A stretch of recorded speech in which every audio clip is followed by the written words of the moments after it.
Ranking airplane view in 1 minute, let's go. Number 10, no view. Kawawa ka be. Number 9 is storm view. Ito yung kapag kumukulog, kumikidlat, tapos malakas yung turbulence. Hindi yan yung kuha ko doon kasi nakakatakot.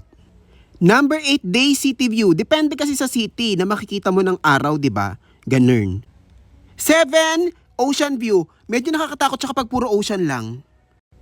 6, winter or snow view. Maganda sana siya pero alam nyo ba na kapag sobrang OA ng snow, ayan, ganyan makikita nyo. Number 5, chocolate view. Ito yung mga kapatagan. Naku, tingnan nyo, ang sarap kainin. Number 4, mountain view. Napakaganda, very nature. I love it, Mother Earth. Number 3, autumn view. Ito yung mountain view kaya lang kulay brown yung mga puno. Ang ganda. Night city view, number 2 natin. Ang ganda na ng mga city, kahit ano pang city yan, basta paggabi. Number 1, clouds view. 'Di ba? Heaven.